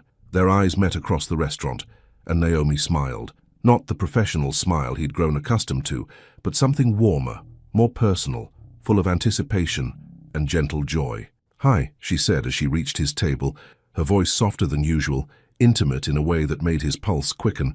"Hi, yourself?" Peter stood to pull out her chair, a gesture that felt both natural and significant. "You look—" He paused, searching for words adequate to describe how stunning she was. Beautiful doesn't even begin to cover it. A blush crept across her cheeks, and Peter marveled at how different she seemed in this setting, still poised and intelligent, but with a vulnerability that made her even more captivating. "You clean up pretty well yourself," she said, taking in his appearance with obvious appreciation. Without the armor of his business suit, wearing just dark jeans and a soft grey sweater, Peter felt more like himself than he had in years. Younger somehow, hopeful. They ordered wine, a bottle of Chianti that the sommelier recommended, and settled into conversation with the ease of two people who'd been circling each other's thoughts for weeks. "I have to admit," Naomi said, her fingers tracing the rim of her wine glass, "I've been wondering what you're like outside that office, whether the man I've been getting glimpses of is real or just wishful thinking on my part." Peter felt heat creep up his neck. "Wishful thinking?" Her eyes danced with mischief. "The man who notices when I change my coffee brand, who reads my notes even when he pretends not to, who gets that little line between his eyebrows when he's worried about someone else's well-being instead of his own." "You've been studying me," Peter said, surprised by how pleased rather than uncomfortable that made him feel. "Guilty as charged." Naomi leaned forward slightly, resting her chin on her hand. "But turnabout's fair play. I've caught you watching me too." The admission hung between them, honest and charged with possibility. "I have been watching you," Peter said quietly. "From the moment you walked into that conference room, I haven't been able to stop watching you. The way you move, the way you think, the way you make everything around you feel calmer somehow. Is that what I do?" Her voice was barely above a whisper. "You do so much more than that." Peter reached across the table, his fingers brushing against hers. "You made me remember what it feels like to look forward to tomorrow. I hadn't realized how much I'd missed that until you gave it back to me." Naomi turned her hand palm up, letting their fingers intertwine properly. The simple touch sent electricity shooting up Peter's arm, but it was more than physical. It was connection, recognition, the fundamental rightness of two people who belong together. "Can I tell you something?" she asked. "Anything. I almost didn't take the job." Her thumb moved gently across his knuckles. "When the agency told me about the position, they warned me that you were difficult, that you'd gone through 7 assistants in 2 years, that you were cold and demanding and impossible to please." Peter's heart sank. "And yet you came anyway." "I came because I recognized something in the way they described you." Her eyes held his steadily. "I recognized someone who was protecting themselves the only way they knew how, and I thought, maybe I could help." "Help?" The word came out rougher than he'd intended. "Not fix you," she clarified quickly. "You don't need fixing, Peter. You just needed someone who could see past the walls to the man underneath, someone who could stay patient while you remembered how to let people in." Peter stared at their joined hands, overwhelmed by the generosity of what she was telling him. "And you thought you could be that someone?" "I hoped I could be." Her voice was soft, vulnerable. "Because the truth is, I needed someone too. Someone who could see past my own walls, my own careful control. Someone who could make me feel like taking risks again was worth the potential of getting hurt." The waiter appeared to take their dinner order, but Peter barely noticed the interruption. All his attention was focused on the woman across from him, on the courage it had taken for her to reveal so much, on the miracle of finding someone who understood both strength and fragility. "What kind of risks?" he asked after the waiter left. Naomi was quiet for a moment, considering her answer. "The risk of caring about someone who might not be ready to care back," she said finally. "The risk of believing that sometimes broken things can be beautiful in new ways. The risk of thinking that maybe, just maybe, I'd found someone worth dismantling my own walls for." Peter's chest tightened with emotion so intense it was almost painful. "Naomi," he said, his voice rough with feeling, "I need you to know something. I'm not sure I know how to do this. How to be in a relationship again, how to balance honoring my past with building a future. I'm probably going to make mistakes, probably going to pull away when I should move closer." "Peter, but," he continued, squeezing her fingers gently, "I've never wanted to learn something more in my life. I've never wanted someone the way I want you. Not just physically, though God knows I do want you that way, but completely. I want to know everything about you. I want to make you laugh. I want to comfort you when you're sad. I want to wake up next to you and fall asleep holding you and everything in between." Naomi's eyes had filled with tears, but she was smiling. "That's all I've wanted since the first week I worked for you," she whispered. "To see you choose happiness, to see you choose life, to maybe, if I was very lucky, have you choose me." "I am choosing you," Peter said with quiet intensity. "I'm terrified and grateful and completely out of my depth, but I am absolutely choosing you." They barely touched their dinner, too absorbed in each other to pay attention to food. The conversation flowed from childhood stories to travel dreams, to books they'd loved, and movies that had made them cry. Peter found himself laughing more than he had in years, rediscovering a lightness he'd thought was buried with Samantha. But it wasn't the same lightness. This was different, deeper, more intentional, earned through suffering and loss and the conscious choice to hope again. As the evening wound down and they walked slowly through the Back Bay streets, Naomi slipped her hand into his with natural ease. Peter marveled at how perfectly their fingers fit together, how right it felt to have her close beside him. "This feels dangerous," he said as they paused under a street lamp. "Good dangerous or bad dangerous?" Naomi asked, turning to face him. Peter studied her face in the golden light, the intelligence in her eyes, the gentle curve of her lips, the way she looked at him like he was someone worthy of love. "The best kind of dangerous," he said softly. "The kind that makes you realize you haven't really been living until now." Naomi stepped closer, close enough that he could feel the warmth of her body, could smell the subtle scent of her perfume. "Peter," she whispered. "Yes? Kiss me, please." He didn't need to be asked twice. Peter cupped her face gently in his hands, marveling at the softness of her skin, the way she leaned into his touch. Then he lowered his head and kissed her with 2 years of suppressed longing, with gratitude for her patience, with promise for whatever came next. The kiss was soft at first, tentative, then deeper as Naomi's arms wound around his neck and pulled him closer. She tasted like wine and possibility, like everything good he'd thought he'd lost forever. When they finally broke apart, both breathing hard, Peter rested his forehead against hers. "I've been wanting to do that for weeks," he admitted. "Only weeks?" Naomi smiled. "I've been wanting you to do that since the day you hired me." Peter laughed, actually laughed, and the sound echoed off the brick buildings around them, full of joy and relief, and the kind of happiness he'd forgotten was possible. For the first time in 2 years, Peter Johnson felt like he was exactly where he belonged. In love, in hope, and finally alive. The first kiss has been shared, hearts have been opened, and love has been chosen. But as Peter and Naomi step into this new chapter together, will the past stay buried, or will guilt and fear threaten to destroy the happiness they've found?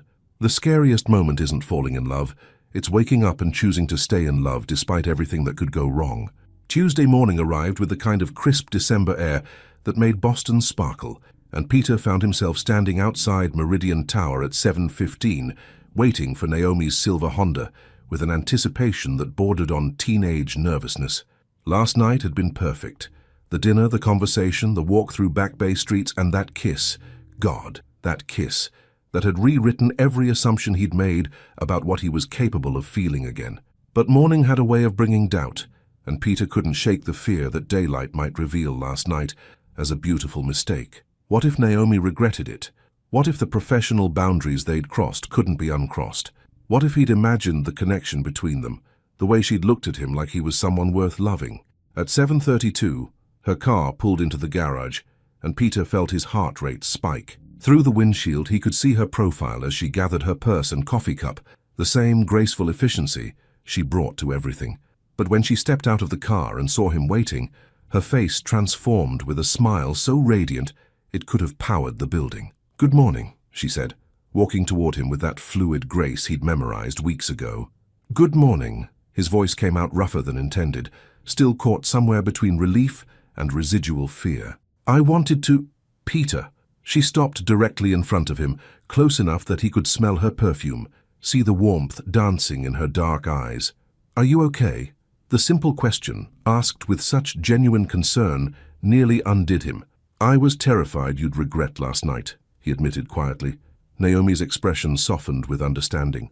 "And now I'm terrified that I'm not good enough at this to not mess it up." She reached up and touched his face gently, her palm warm against his cheek. "Peter Johnson," she said softly, "you are more than good enough. And we're going to figure this out together, remember? One day at a time. Before he could respond, she rose on her tiptoes and kissed him, quick, sweet, full of promise and reassurance. Nothing inappropriate for a semi-public setting, but intimate enough to send electricity through his entire nervous system. Now, she said, stepping back with a professional smile that didn't quite hide the mischief in her eyes, we should probably go to work before people start talking. The morning passed in a careful dance of stolen glances and deliberately professional interaction. To any outside observer, they were the same boss and assistant they'd been yesterday, efficient, respectful, focused on business. But Peter felt the undercurrent of new intimacy in every exchange, the secret knowledge of how Naomi's lips felt against his, how she'd looked at him like he was everything she'd ever wanted. At 11:30, she knocked on his office doorframe with the quarterly budget reports. "Mr. Johnson, these need your signature before the board meeting." "Of course." He took the papers from her, their fingers brushing briefly. The contact lasted less than a second, but it was enough to remind him of how those same fingers had felt, threading through his hair last night. "Will there be anything else?" she asked, her voice perfectly professional. "Actually, yes." Peter set the reports aside and looked at her directly. "Would you close the door, please?" Naomi did as requested, then turned back to face him with raised eyebrows. "Ms. Reed," he said formally, then paused, his mouth quirking into a smile. "I find myself in an unprecedented situation." "Oh?" "I appear to have developed rather strong feelings for my assistant. Quite unprofessional of me." "Scandalous," Naomi agreed, fighting to keep her expression serious. "What do you intend to do about this situation, Mr. Johnson?" "I was thinking I might ask her to dinner again. Tonight, if she's available." "I'm sure she is." Naomi's professional facade cracked slightly. "She's been hoping you'd ask." Peter stood and walked around his desk until he was close enough to take her hands in his. "I know this is complicated," he said quietly. "The work situation, the fact that I'm still figuring out how to do this, how to balance what we're building with what I've lost. But Naomi, I want to try so badly it scares me." "Me too," she whispered. "It scares me too, but good things often do." He was about to kiss her again when his phone buzzed with an incoming call. The name on the screen made his blood freeze. Dr. Elizabeth Harper, Samantha's oncologist, the woman who'd fought beside them through 18 months of treatments, who'd been there the night Samantha died, who only called on one day each year, December 15th, the anniversary. Peter stared at the phone, paralyzed by the sudden collision of past and present. How could he have forgotten? How could he be standing here, holding another woman's hands, planning dinner dates, when tomorrow marked 2 years since Samantha's death? "Peter?" Naomi's voice seemed to come from very far away. "What is it?" The phone stopped ringing, then immediately started again. Dr. Harper was persistent. She always called until he answered, checking on him, making sure he was surviving. But this year, for the first time, he wasn't just surviving. He was living, laughing, falling in love. And that realization hit him like a physical blow. "I have to—" Peter stepped away from Naomi, putting distance between them as guilt crashed over him like a tide. "I'm sorry. I have to take this." He grabbed the phone and walked to the window, turning his back to her. "Dr. Harper." "Peter, dear, how are you?" The older woman's voice was warm with familiar concern. "Dr." Elizabeth Harper had been Samantha's oncologist for 18 months, fighting alongside them through every treatment, every setback, every small victory. She'd been there the night Samantha died, holding Peter's hand as the machines went silent. For 2 years, she'd made this call, checking on the widower who'd become like a son to her. "I know tomorrow is always difficult. I wanted to check in, see how you're doing this year." Peter glanced back at Naomi, who stood perfectly still by his desk, her face carefully neutral despite the obvious confusion in her eyes. "I'm fine. Thank you for calling." "Are you sure? You sound different somehow." Different. Because he was different. Because for the first time in 2 years he'd allowed himself to feel something other than grief. Because he'd spent last night kissing another woman, instead of sitting alone with Samantha's photo, drowning in guilt and what-ifs. "I should go," Peter said abruptly. "Thank you for checking on me." "Peter, wait." He hung up before she could finish, his hands shaking as he set the phone down. "Peter?" Naomi's voice was soft, careful. "What's wrong?" He turned to face her, and the concern in her eyes made everything worse. How could she look at him with such care when he was betraying the memory of his wife? How could she be so patient when he was falling apart over a simple phone call? "Tomorrow is December 15th, he said quietly. Understanding dawned in her expression. The anniversary. 2 years. His voice was barely audible. 2 years since Samantha died, and I'm standing here planning dinner dates like it doesn't matter. Like she doesn't matter. Peter, that's not... I can't do this. The words came out harsh, desperate. I thought I could, but I can't. I can't move on, can't pretend that what we're doing isn't a betrayal of everything she and I shared. Naomi took a step toward him, her hand outstretched, but Peter backed away. I'm sorry, he said, his voice breaking. I'm so sorry, Naomi. You deserve someone who can love you completely, without reservations, without guilt, someone who isn't haunted by ghosts. Peter, please, I think it would be best if you transferred to another department, he continued, each word feeling like broken glass in his throat. I'll make sure it comes with a promotion, an increase in salary. You won't be punished for my inability to keep personal and professional separate. The silence that followed was deafening. Naomi stood frozen for several seconds, her face cycling through hurt, disappointment, and finally a kind of resigned understanding that somehow made it worse. If that's what you want, she said quietly, it is. The lie felt like acid on his tongue, but Peter forced himself to maintain eye contact, to let her see the coldness he was projecting, even though it was tearing him apart inside. I'll submit the request this afternoon, she said, her voice steady despite the pain he could see in her eyes. I assume you'll want the transition completed as quickly as possible. Yes. Naomi nodded once, professionally, then walked toward the door with the same grace she'd shown since the first day she'd walked into his life. At the threshold, she paused without turning around. For what it's worth, Peter, she said softly, I don't think loving again dishonors what you had with Samantha. I think it honors it by proving that what you shared was real enough to trust again. Then she was gone, leaving Peter alone with his guilt, his fear, and the crushing realization that in trying to protect Samantha's memory, he'd just destroyed his chance at happiness. And for the first time since her death, Peter wondered if maybe some betrayals were worse than others. Maybe the greatest betrayal wasn't moving on from love. Maybe it was refusing to, when love offered itself again. Peter has chosen fear over love, past over present. As the anniversary of Samantha's death approaches and Naomi prepares to leave his life forever, will Peter find the strength to fight for what matters most? Or will guilt rob him of the future Samantha would have wanted him to have?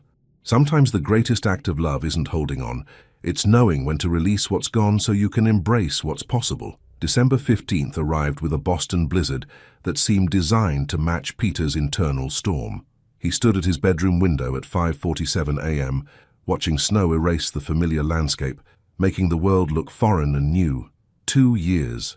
730 days since Samantha's last breath, since the machines went silent, since his world ended in a sterile hospital room that smelled of antiseptic and broken dreams. But today, instead of the familiar ritual of grief, the flowers, the cemetery visit, the evening spent drowning in guilt, Peter felt something different. Empty, yes, but not in the way he was accustomed to. This was the emptiness that comes after you've torn out your own heart and handed it to someone else, then asked for it back in a moment of panic. His phone sat silent on the nightstand. No texts from Naomi, no gentle check-ins or encouraging notes, just silence, because yesterday he'd destroyed the best thing that had happened to him in 2 years, because he was a coward. Peter showered, dressed in the black suit he wore every December 15th, and drove through the storm to Mount Auburn Cemetery. The roads were treacherous, visibility poor, and he found himself thinking about another snowy night 2 years ago when Samantha had called for a ride home from book club. But for the first time, instead of drowning in what-ifs, Peter found himself remembering something else. Samantha's laugh. Not her final moments, not the accident, not the hospital. Her laugh, bright and musical and completely alive. She'd had such a capacity for joy, such an enthusiasm for life. She'd loved deeply, freely, without reservation or fear. And if she could see him now, isolated, afraid, pushing away love because he thought suffering was more loyal than healing, what would she think? The cemetery gates were barely visible through the snow, and Peter almost turned back, but something pulled him forward, some need to face this anniversary differently than all the others. Section 15 was a winter wonderland, pristine white broken only by the dark silhouettes of headstones and bare trees. Peter brushed snow from the bench he'd claimed as his own, then sat heavily, staring at Samantha's grave. I messed up, Sam, he said aloud, his breath visible in the frigid air. I found someone incredible, and I threw it away because I was scared of what loving her meant about us. The wind picked up, sending snow swirling around the cemetery like something out of a dream. Her name is Naomi. Naomi Reed. Peter's voice grew stronger as he spoke. She's nothing like you, not better or worse, just different. Quiet where you were vibrant, steady where you were spontaneous, but Sam, she makes me feel alive again. She makes me want to be alive again. He stood walking closer to the headstone, his dress shoes crunching in the snow. I keep thinking that loving her means forgetting you, but that's not true, is it? His voice cracked with emotion. You'd be furious with me for wasting 2 years feeling guilty about surviving when you couldn't. You always hated waste. A memory surfaced. Samantha in their kitchen, lecturing him about throwing away leftover takeout. Life's too precious to waste, Peter. Food, time, love. When you have something good, you appreciate it. You don't throw it away because you're afraid it won't last. Peter laughed through his tears, remembering how she'd made him eat day-old Chinese food for breakfast to prove her point. I stopped living in every way after you died, Sam, he continued, his voice stronger now. I stopped feeling desire, stopped believing I deserved intimacy, stopped thinking any part of me was worth loving. But Naomi, she made me remember that my body isn't just a machine for getting through days. She made me remember what it means to be a man who can love and be loved completely. You would have liked Naomi, he continued, pressing his palm against the cold marble. She's kind without being naive, strong without being hard. She sees people, really sees them, and somehow makes them better just by being present, the way you used to do. The snow was falling harder now, accumulating on his shoulders and in his hair, but Peter didn't care. I think maybe you sent her to me. The words came out in a whisper, but they felt true in a way that settled something deep in his chest. Maybe this is your way of telling me it's okay to live again, that loving someone new doesn't erase what we had. It honors it, by proving that what we shared taught me how to recognize real love when I found it again. He knelt in the snow beside the headstone, no longer caring about his expensive suit or professional appearance. I'm going to let you go now, Sam. Not forget you, never forget you, but stop using grief as an excuse to avoid living. Stop pretending that staying broken somehow proves I loved you more. Peter reached into his jacket pocket and pulled out his wedding ring, the one he'd continued wearing for 2 years, unable to remove the last physical connection to his marriage. He looked at it for a long moment, remembering the day Samantha had slipped it onto his finger, laughing because her hands were shaking with joy. Then gently, he pressed the ring into the snow at the base of her headstone. Thank you, he whispered, for loving me completely, for showing me what real love looks like, for giving me a foundation strong enough to build on again.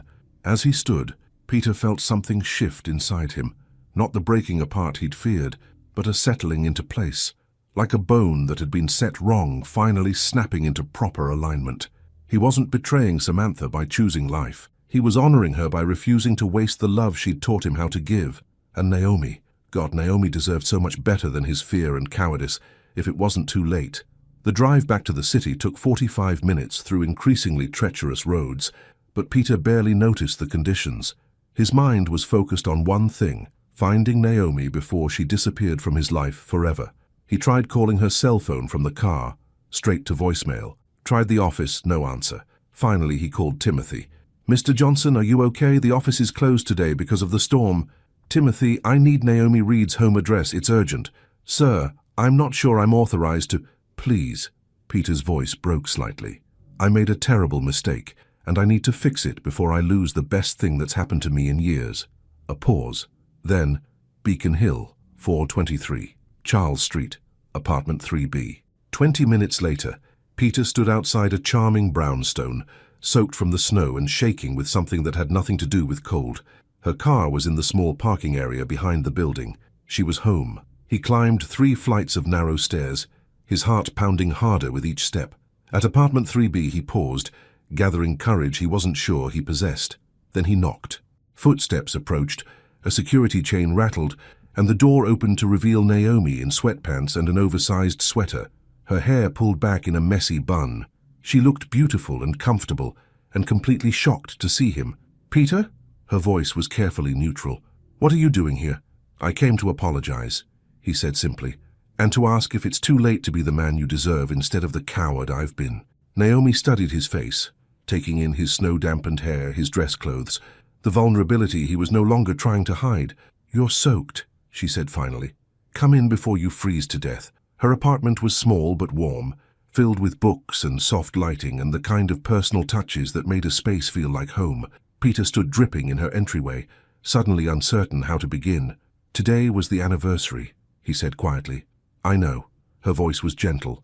"How was it?" "Different." Peter ran a hand through his wet hair. "I went to see Samantha, and for the first time, instead of asking her to forgive me for surviving, I asked her to forgive me for not really living." Naomi's expression softened slightly, but she remained where she was, not making this easier for him. "I took off my wedding ring," Peter continued, "left it with her, not because I don't love her anymore, but because I finally understand that loving you doesn't diminish what I felt for her. It proves that what she taught me about love was real enough to recognize when I found it again." "Peter, I love you." The words came out in a rush, desperate and completely honest. "I love your strength and your patience and the way you see beauty in broken things. I love how you make me want to be better than my grief, stronger than my guilt. I love that you never tried to fix me. You just stayed present while I remembered how to fix myself." Naomi's eyes filled with tears, but her voice remained steady. "What changed? Yesterday you said I deserved someone without ghosts." "I realized that ghosts aren't the problem," Peter said quietly. "Fear is. And I'm tired of being afraid. I'm tired of choosing safety over happiness, past over future, guilt over love." He took a step closer, close enough to see the flecks of gold in her dark eyes. "I can't promise I won't have bad days. I can't promise I won't sometimes struggle with survivor's guilt or the complexity of loving again. But I can promise that I want to figure it out with you. I can promise that you'll never have to compete with my past, because you are my future." For a long moment they stood in the warm glow of her apartment, snow still melting in Peter's hair, hope and heartbreak balanced on the edge of her response. Then Naomi stepped forward and took his face in her hands. "Peter Johnson," she said softly, "you are the most stubborn, impossible, wonderful man I've ever met. And yes, I'll help you figure it out. On one condition. Anything. Next time you get scared, next time the guilt tries to convince you that loving me is somehow wrong, you talk to me instead of pushing me away. Because we're partners now, which means we face the difficult stuff together." "So partners," Peter repeated, the words settling into his chest like a promise. "Partners," Naomi confirmed, then rose on her tiptoes to kiss him. This kiss was different from their first, deeper, more certain, flavored with the salt of tears and the sweetness of second chances. It tasted like forgiveness and possibility, and the kind of love that grows stronger in the broken places. When they finally broke apart, Peter rested his forehead against hers. "I love you too, by the way," Naomi whispered, in case that wasn't clear. Peter laughed, the kind of laugh that comes from pure relief and overwhelming gratitude. "It's clear now," he said. "Finally, it's all clear." That night, they made love for the first time in the soft glow of her bedroom, snow still falling outside her windows like a blessing. Peter's hands shook as he touched her, not from nervousness but from the overwhelming realization that he was alive again, that his body remembered how to feel pleasure, how to give it. "Are you sure?" Naomi whispered against his lips as they lay together afterward, her fingers tracing gentle patterns on his chest. "I've never been more sure of anything in my life," Peter said, pulling her closer. For 2 years, he'd believed that desire had died with Samantha. But lying there with Naomi in his arms, her heartbeat steady against his side, he understood the difference between ending and transformation. This wasn't betrayal. This was rebirth. Outside, the storm raged on, but inside Naomi's warm apartment, two people who had found each other despite impossible odds, held each other close and planned a future neither had dared to dream possible. Because sometimes the greatest love stories begin not with a meeting, but with a choice. The choice to love anyway. The choice to try again. The choice to believe that broken hearts can heal in beautiful, unexpected ways. Peter has finally chosen love over fear, future over past. But how will this new beginning unfold? What will their life together look like as they build something beautiful from the pieces of their separate healing journeys? 4 years after loss, 2 years after love. Love isn't about finding someone to complete you. It's about finding someone who inspires you to complete yourself. December 15th, 4 years after Samantha's death, 2 years after their reunion. The morning sun streamed through the windows of their Beacon Hill home, the same brownstone where Peter had stood soaked and desperate 2 years ago, begging for a second chance. Now it was their home, filled with a careful blend of Samantha's memory and Naomi's warmth. past love and present joy existing in perfect harmony. Peter woke to the sound of coffee brewing and soft humming from the kitchen. Even after 2 years of marriage, the simple pleasure of waking up next to Naomi never lost its wonder. She lay beside him, dark hair spread across the white pillowcase, one hand resting on the gentle curve of her belly where their daughter grew, due in spring, a season that felt symbolic of everything they'd built together. Their physical intimacy had been a journey of rediscovery. Those first months after their reunion, Peter had approached lovemaking with the reverence of a man who'd forgotten his own capacity for passion. Naomi had been patient, gentle, helping him understand that desire wasn't betrayal. It was celebration of being alive. "Good morning, beautiful," he whispered, pressing a gentle kiss to her temple. Naomi stirred, smiling before her eyes even opened. "Good morning yourself. How did you sleep?" "Better than I have any right to." Peter's hand joined hers on her belly. "How's our little girl this morning?" "Active. I think she's going to be a morning person like her daddy." Peter marveled at the ease of it, this domestic bliss he'd never expected to experience again, the way Naomi had seamlessly woven herself into his life without erasing what came before. Samantha's photo still sat on the mantel, but now it was surrounded by pictures of their wedding, their honeymoon in Tuscany, quiet moments that told the story of healing and hope. Their first year of marriage had been a delicate dance of grief and growth. Peter had his difficult days, moments when survivor's guilt would crash over him without warning, but Naomi had learned to recognize the signs, the way he'd go quiet during dinner, how he'd stare out windows lost in memory. She never pushed, never demanded explanations. She simply made herself available, a hand on his shoulder, a cup of tea placed silently beside him, her presence steady as a lighthouse. And slowly, Peter had learned to share those dark moments, instead of drowning in them alone. He'd learned that healing wasn't linear, that loving Naomi didn't diminish what he'd felt for Samantha, and that happiness wasn't a betrayal of the past, it was a promise to the future. "I want to visit Samantha today," Peter said quietly. "With you, if you're comfortable with that." It had taken him 6 months after their reunion to suggest bringing Naomi to the cemetery. She'd said yes without hesitation, understanding that honoring his past was part of loving his present. Of course. Naomi turned to face him fully, her eyes soft with understanding. "I think she'd want to meet the baby anyway, don't you?" The casualness with which she included Samantha in their family narrative still amazed Peter. There was no jealousy, no competition, just acceptance that love expands rather than divides. Later that afternoon, Mount Auburn Cemetery. The December day was crisp but clear, a stark contrast to the blizzard of 2 years past. Peter and Naomi walked hand in hand through Section 15, their breath visible in small puffs, as they approached the familiar headstone. Someone had placed fresh flowers on Samantha's grave. Dr. Harper, most likely, still making her annual pilgrimage. Peter smiled, touched by the continued connection. "Hello, Sam," Peter said softly, settling onto the bench with Naomi beside him. "I brought someone special to meet you." Naomi squeezed his hand, a gesture of comfort and solidarity. "This is Naomi, my wife." The words still felt miraculous on his tongue. "I know you two would have been friends. She has your strength, your ability to see the best in people, even when they can't see it themselves." A gentle breeze rustled the bare branches above them, and Peter took it as acknowledgement. "We're having a baby in April," he continued, "a little girl. We're naming her Hope." He paused, emotion catching in his throat. "Hope Samantha Johnson Reed, because that's what Naomi gave me. Hope. And that's what you taught me, that love doesn't end when life does." Naomi leaned into him, her hand protective over their growing child. "I want you to know," Peter said, his voice stronger now, "that loving Naomi hasn't diminished what we had. If anything, it's made me understand the magnitude of what you gave me. You loved me so completely, so fearlessly, that even after you were gone, the love remained. It taught me to recognize real love when I found it again." He pulled out a small wrapped package from his jacket pocket, a tradition they'd started last year. "From both of us," he said, placing it near the headstone. Inside was a photo from their wedding day, Peter and Naomi laughing as they cut their cake, pure joy radiating from both their faces. "I thought you'd want to see how happy we are," Peter whispered, "how happy you helped make us."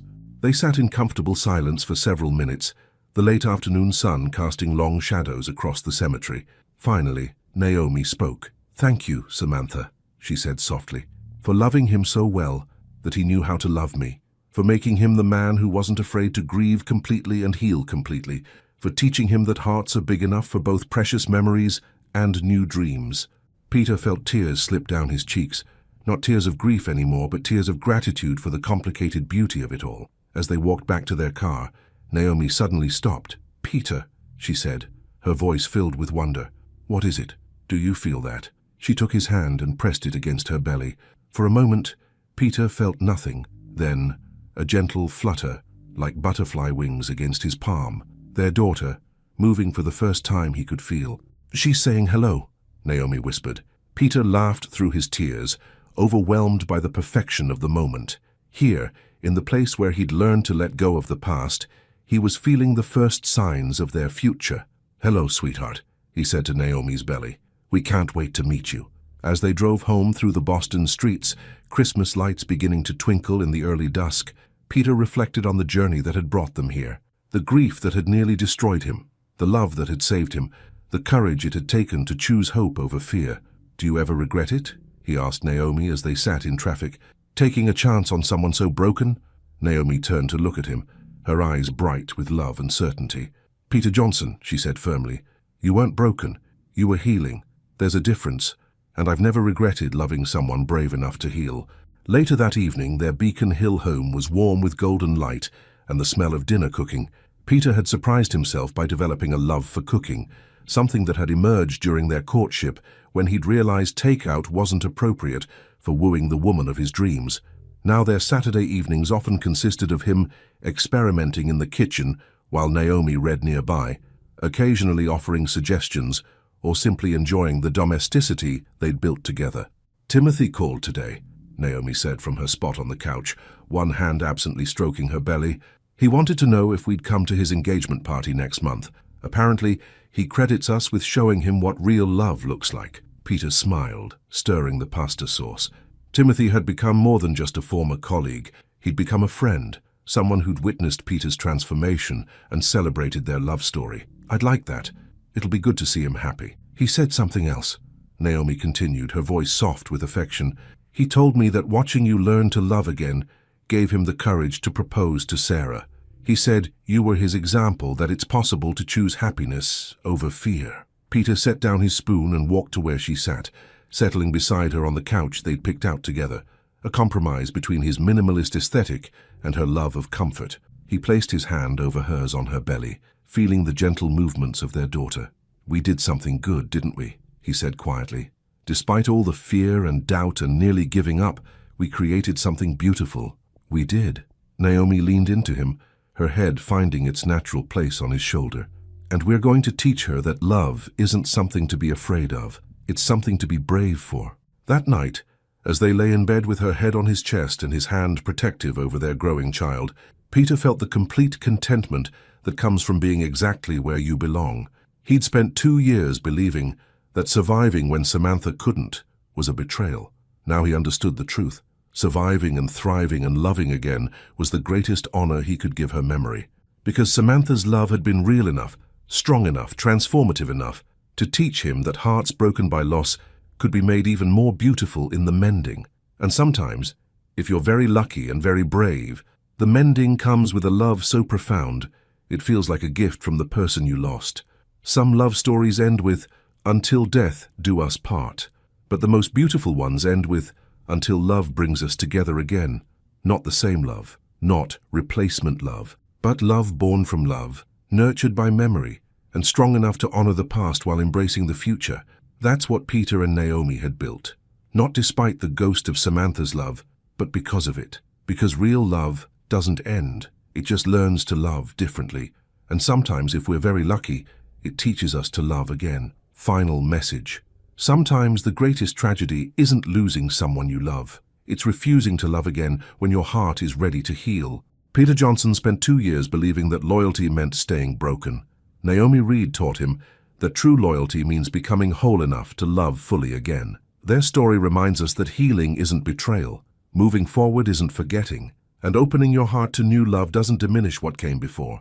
It honors it by proving that real love creates more love, not less. In a world that often mistakes suffering for devotion, Peter and Naomi chose something braver. They chose to believe that hearts are big enough for both precious memories and beautiful new possibilities. Their love didn't erase the past. It transformed it into a foundation strong enough to build a future on. Because that's what love does when we let it. It heals, it grows, and it teaches us that the most profound way to honor what we've lost is to remain open to what we might still find. Sometimes the most beautiful love stories begin not with once upon a time, but with once more with courage. A question for your heart. If you found yourself in Peter's position, torn between loyalty to a lost love and the possibility of new happiness, what would you do? Would you have the courage to choose healing over guilt, future over past, love over fear?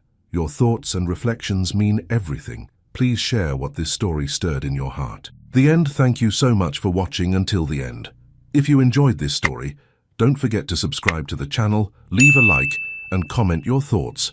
Your participation is very important to us. See you next time.